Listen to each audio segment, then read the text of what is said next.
Hai teman-teman semua, seru banget ya bisa ketemu virtual gini. Ya walaupun sejatinya pasti kita semua pengen banget nih jalan bareng, terus hangout bareng teman-teman ataupun keluarga. Ya pokoknya menghabiskan banyak waktu di luar rumah.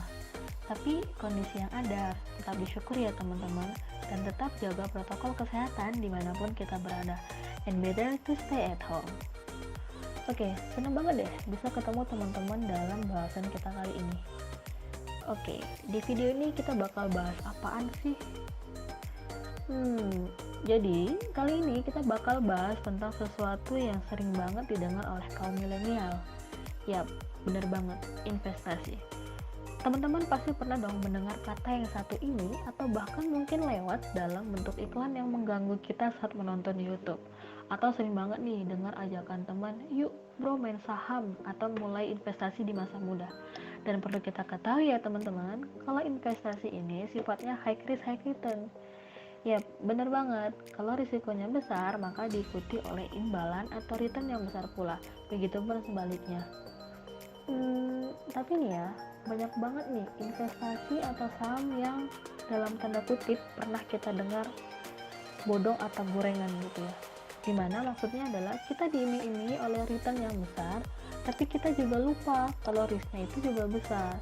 Nah setelah itu jadi deh uang yang kita tanam malah hangus karena kita salah ambil langkah dalam investasi. Tapi tahu nggak sih teman-teman, ada sebuah investasi dalam surat berharga yang risikonya itu kecil atau bahkan tidak ada sama sekali, karena risiko yang timbul 100% ditanggung oleh penerbit surat berharga. Namanya adalah SBN, Surat Berharga Negara. SBN ini adalah surat berharga yang diterbitkan oleh pemerintah, dijamin risikonya 100% oleh pemerintah. Tapi takut nih sifatnya konvensional. Ups, tenang teman-teman, SBN pemerintah ini terbagi atas dua. Yang pertama sifatnya konvensional, yakni surat utang negara, dan juga yang kedua sifatnya syariah atau kita sebutnya suku. Seru banget ya, ada juga yang syariahnya nih. Penasaran nih kelanjutannya gimana? Oke, mari kita simak video pembelajaran yang satu ini. Apa sih maksud dari suku retail? Berdasarkan Undang-Undang Nomor 19 Tahun 2008 tentang Surat Berharga Syariah Negara, Surat Berharga Negara atau SBN terdiri dari surat utang negara dan surat berharga syariah negara, di mana surat utang negara adalah surat utang yang bersifat konvensional.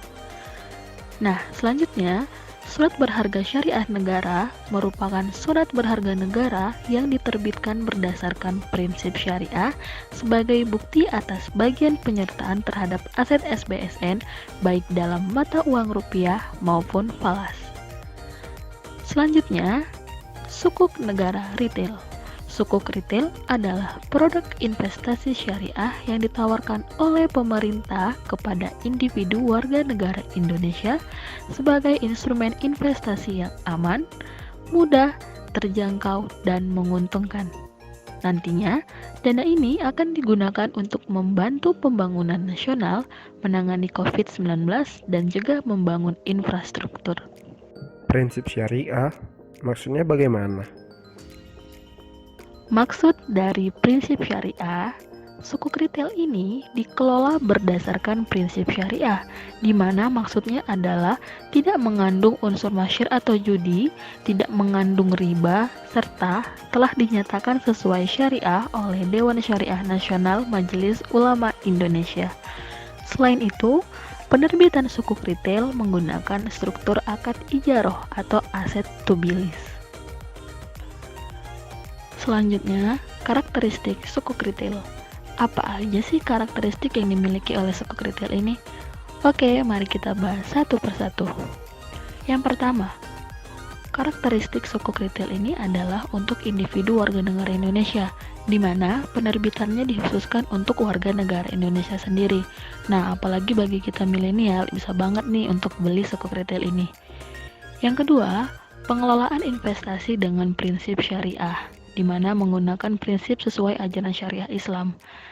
Yang ketiga, pemesanan mulai dari 1 juta.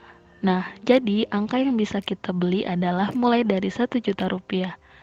Yang keempat, tenor untuk investasi ini adalah 3 tahun.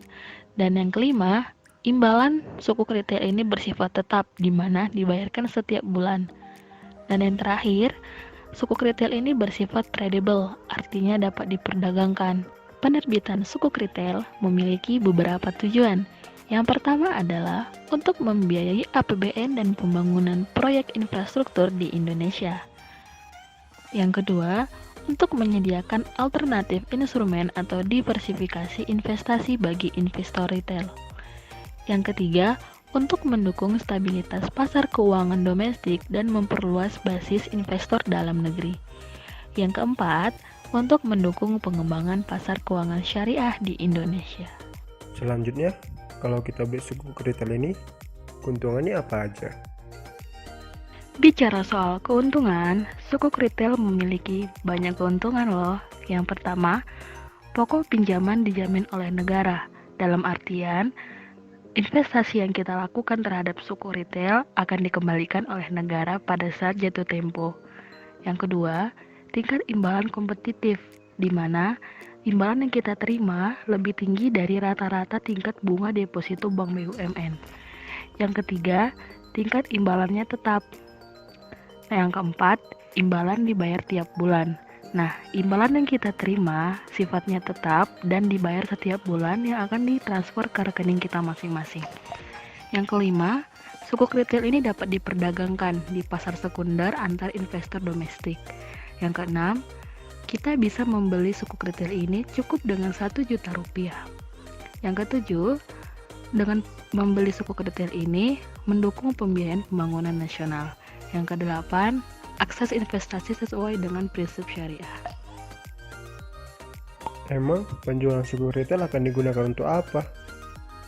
Nah, sukuk retail ini sudah banyak mendukung pembiayaan dari berbagai proyek. Yang pertama ada pembangunan Tol Solongawi Seksi 1 Colomadu Karanganyar Jawa Tengah yang telah dibiayai dari sukuk negara tahun anggaran 2017-2018. Yang kedua, sukuk retail juga telah membangun flyover Amplas Medan yang dibiayai oleh sukuk negara tahun anggaran 2016. Yang ketiga, telah membangun Jalan Gerung Mataram NTB yang dibiayai dari sukuk negara tahun anggaran 2015. Selanjutnya, sukuk retail juga telah membangun gedung perkuliahan UIN Manado Sulawesi Utara yang dibiayai dari sukuk negara tahun anggaran 2018.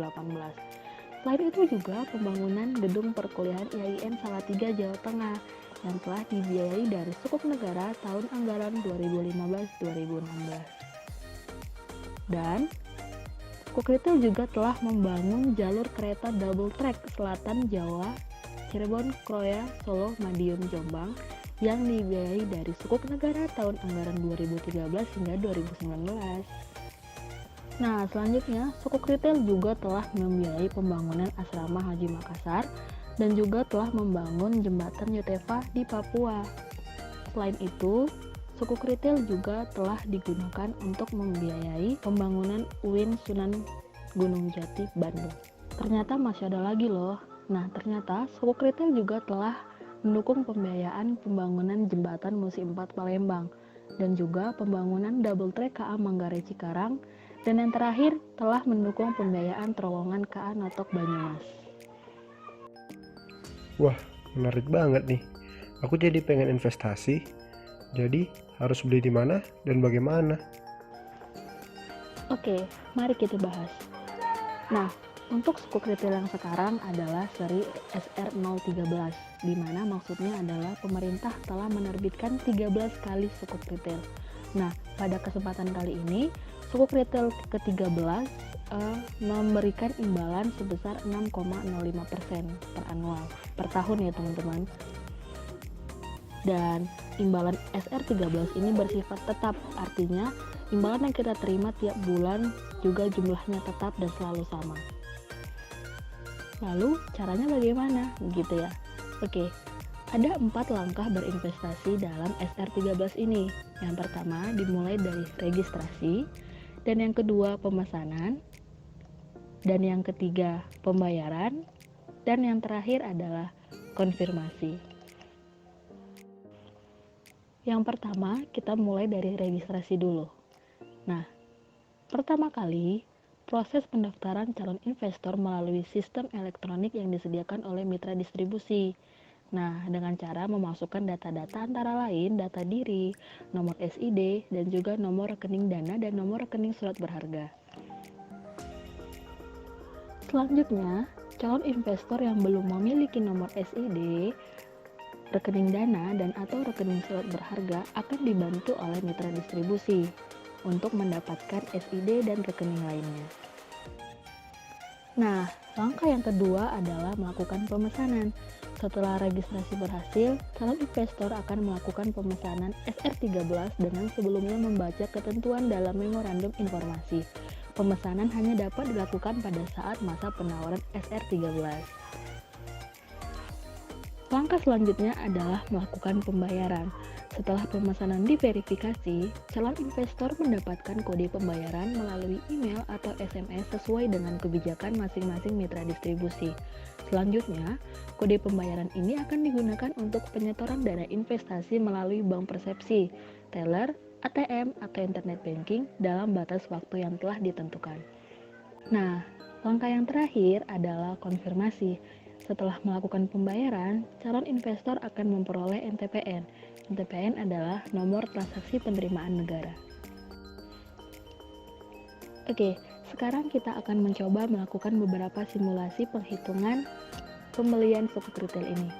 Nah, yang pertama, seorang investor A membeli sukuk retail di pasar perdana sebesar 60 juta dengan tingkat imbalan 6,05% per tahun. Jika sukuk retail tersebut tidak dijual sampai dengan jatuh tempo, maka hasil yang diperoleh adalah karena imbalan yang diterima adalah setiap bulan, maka kita kalikan jumlah pembelian sukuk retail sebesar 60 juta dikali dengan persen imbalan 6,05% dikali dengan 1/12. Karena imbalan kita terima setiap bulan teman-teman, maka didapatkan hasil sebesar Rp302.520. Selanjutnya, melalui siapa kita bisa melakukan pembelian sukuk retail ini?